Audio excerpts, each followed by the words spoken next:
बिस्मिल्लाहिर्रहमानिर्रहीम। अस्सलाम वालेकुम डियर स्टूडेंट्स व्यूअर्स, आप इकनॉमिक्स विद साजिद के साथ उम्मीद करता हूँ आप तमाम लोग खैरियत से होंगे।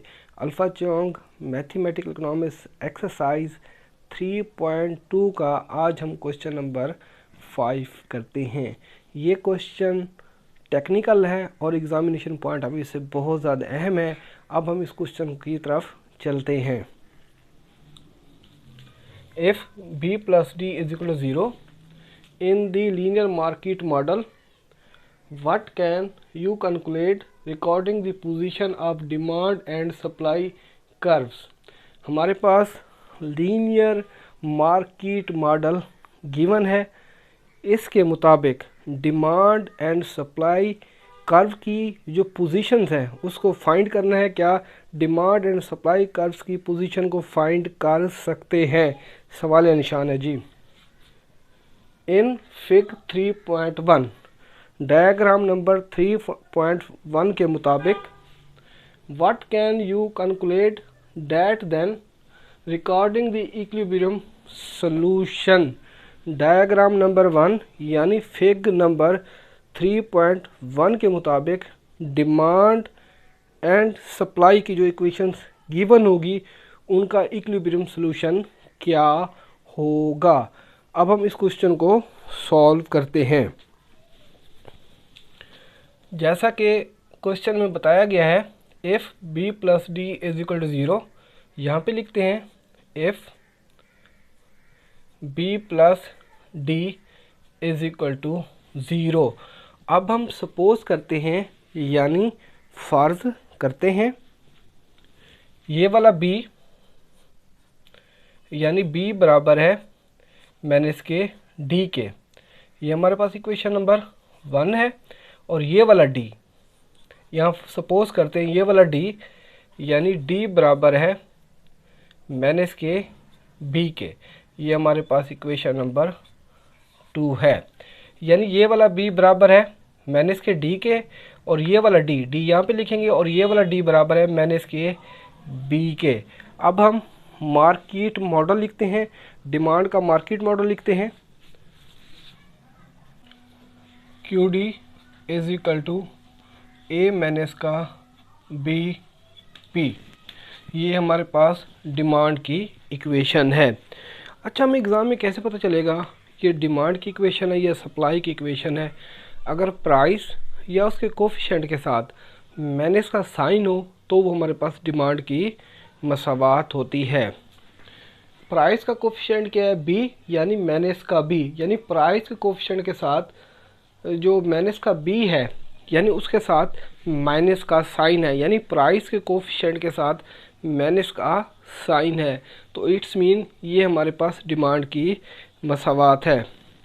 ये हमारे पास क्या है? कांस्टेंट वैल्यू है। कांस्टेंट वैल्यू वो होती है जो साकिन होती है, जिसमें किसी किस्म की कोई तब्दीली वाक़या नहीं होती। आप लोगों ने अक्सर क्वेश्चन में देखा होगा, जैसे ये 4 ये कांस्टेंट वैल्यू है, 5 ये कांस्टेंट वैल्यू है, 10 ये कांस्टेंट वैल्यू है। ये जो है ए ये अल्फ़ाबेट्स में है जिसको हम कांस्टेंट वैल्यू कहते हैं। अब हम इस क्वेश्चन को सॉल्व करते हैं। Q D is equal to A minus का बी। ये जो माइनस का बी है ये किसके बराबर है? हमने सपोज किया था माइनस का बी बराबर है डी के। तो माइनस के बी की जगह डी को पुट कर देंगे। यहाँ पे माइनस के बी की जगह क्या पुट करेंगे? डी को पुट कर देंगे, प्लस के डी को, प्लस का डी पी। अब इस इक्वेशन के अंदर हमारे पास क्या है? प्राइस वेरिएबल है। विद रिस्पेक्ट टू पी क्या करेंगे? डेरिवेटिव लेंगे। D Q over D P is equal to D with respect to D P. ये सारी स्टेटमेंट यहाँ पे लिखते हैं। ए माइनस का D P, D Q over D P is equal to a constant value है, जो वैल्यू कांस्टेंट होती है वो 0 होती है। p का कोफिशिएंट क्या है? माइनस का d, तो यहाँ पे आएगा माइनस का d।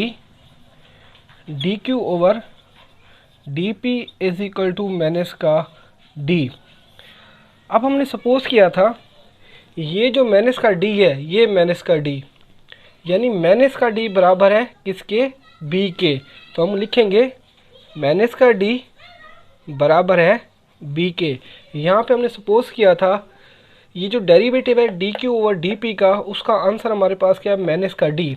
यहाँ पे हमने सपोज किया था कि ये जो माइनस का डी है, माइनस का डी बराबर है बी के। तो हमने लिखा है कि माइनस का डी बराबर है बी के। अब हम क्या करते हैं, वैल्यूज़ को तरतीब दे देते हैं। एग्ज़ाम में इस तरह भी लिख सकते हैं, अगर हम वैल्यूज़ को तरतीब दे दें इस तरह भी लिख सकते हैं। बी को उठा के इस तरफ लेके आएंगे, B is equal to minus का डी। ये हमारे पास डिमांड का आंसर है। अब हम क्या करते हैं, सप्लाई की इक्वेशन लिखते हैं। यहाँ पे सॉल्व करते हैं, Q S is equal to minus का सी प्लस का डी पी। ये हमारे पास सप्लाई की मसावात है। अच्छा, हम एग्ज़ाम में कैसे पता चलेगा ये हमारे पास सप्लाई की मसावात है या डिमांड की मसावात है। जो हमारे पास सप्लाई की मसावात है, अगर प्राइस ये उसके कोफिशिएंट के साथ प्लस का साइन हो तो वो हमारे पास सप्लाई की मसावात होती है, क्योंकि सप्लाई का प्राइस का पॉजिटिव ताल्लुक़ पाया जाता है। इसी तरह जो हमारे पास डिमांड की इक्वेशन होती है उसके प्राइस के साथ या उसके कोफिशिएंट के साथ माइनस का साइन होता है, क्योंकि डिमांड का प्राइस के साथ नेगेटिव ताल्लुक़ पाया जाता है। ये हमारे पास सप्लाई की मसावात है, क्योंकि सप्लाई का प्राइस के साथ पॉजिटिव ताल्लुक़ पाया जाता है। अब हम चेक करते हैं, पी का कोफिशिएंट क्या है, प्लस का डी, यानी पी के कोफिशिएंट के साथ प्लस का साइन है, इट्स मीन ये हमारे पास सप्लाई की मसावात है। और माइनस का सी ये हमारे पास कांस्टेंट वैल्यू है। जो कांस्टेंट वैल्यू होती है वो साकिन होती है, उसमें किसी किस्म की कोई तब्दीली वाक़या नहीं होती। अब हम इस क्वेश्चन को सॉल्व करते हैं। Q S is equal to ये माइनस का सी प्लस का डी।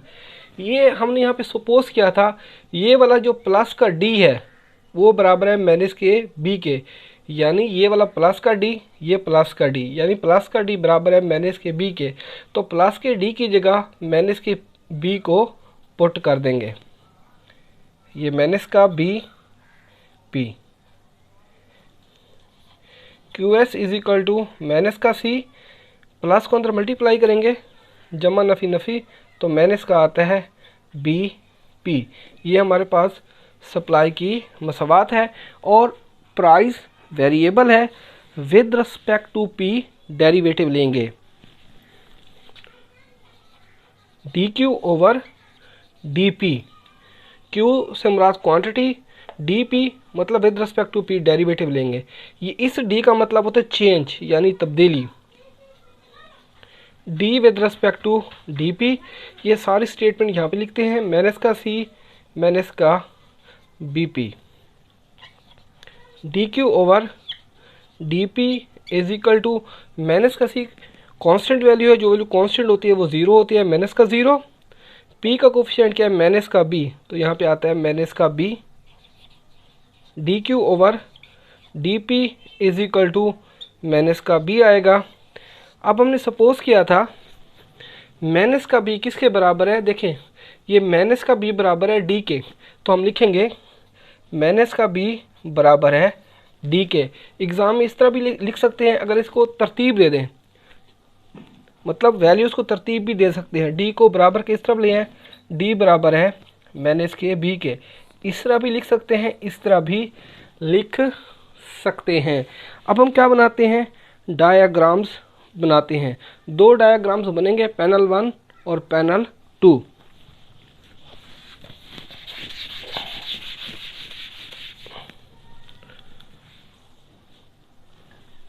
यहाँ पे पहले डिमांड की इक्वेशन लिखते हैं, Q D is equal to A minus का बी पी। ये हमारे पास डिमांड की इक्वेशन थी।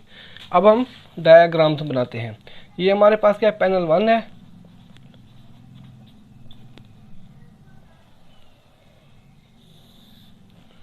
ओ एक्स, और ये हमारे पास इधर आएगा वाई। डिमांड की जो कांस्टेंट वैल्यू है वो पॉजिटिव है, तो यहाँ से लाइन ड्रा करेंगे डिमांड की, q D is equal to A minus का बी पी। अब हम सप्लाई की इक्वेशन की तरफ चलते हैं। सप्लाई की जो कांस्टेंट वैल्यू वो माइनस का सी है, तो यहाँ से स्टार्ट करेंगे। ये माइनस का सी,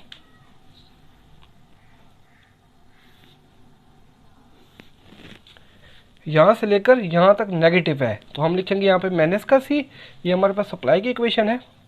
Q S is equal to minus का सी प्लस का डी पी। ये पैनल 1 का डायग्राम है। अब हम क्या करते हैं, पैनल 2 का डायग्राम बनाते हैं। नीचे बना लेते हैं पैनल 2 का डायग्राम बना लेते हैं। ओ एक्स और ये वाई। डिमांड का डायग्राम देखें, जो डिमांड की इक्वेशन है उसकी जो कांस्टेंट वैल्यू है पहले वो पॉजिटिव है, तो इसको यहाँ से ड्रा करेंगे, ये यहाँ तक लिखेंगे। ये हमारे पास डिमांड का डायग्राम है डी डी। अब हम सप्लाई का ग्राफ यानी डायग्राम ड्रा करते हैं। सप्लाई की जो कांस्टेंट वैल्यू वो माइनस का सी है, तो यहाँ से जो ड्रा करेंगे ये नीचे की तरफ जाएगा, क्योंकि इससे नीचे क्या होती है, नेगेटिव हो जाती है वैल्यू, तो हम लिखेंगे एस एस। अब हम इस डायग्राम को एक्सप्लेनेशन करते हैं। जैसा कि इस दोनों डायग्राम से ज़ाहिर है, डिमांड का कर्व और सप्लाई के कर्व एक दूसरे को इंटरसेक्ट यानी कता नहीं करते। पैनल 1 में और पैनल 2 में देखें, डिमांड और सप्लाई का कर्व एक दूसरे को कता नहीं करते। पैनल 2 की तरफ चलते हैं, यानी डिमांड और सप्लाई का कर्व एक दूसरे को इंटरसेक्ट यानी कता नहीं करते। डिमांड एंड सप्लाई का कर्व दोनों एक दूसरे के मतवाजी हैं, इक्वल मतवाजी हैं। मतवाजी हैं यानी पैरेलल है, जिसकी वजह से डिमांड और सप्लाई का जो इक्विलिब्रियम सॉल्यूशन है, हल है, वो हमें मालूम नहीं होता। व्यूअर्स, मैं उम्मीद करता हूँ ये लेक्चर आप लोगों को आसानी से समझ आ जाएगा, और आप लोगों से रिक्वेस्ट है कि मेरे चैनल को सब्सक्राइब कीजिएगा, बेल आइकन को लाजमी प्रेस कीजिएगा, ताकि आप लोगों को हर नए आने वाली वीडियो का नोटिफिकेशन मिल जाए। Thank you.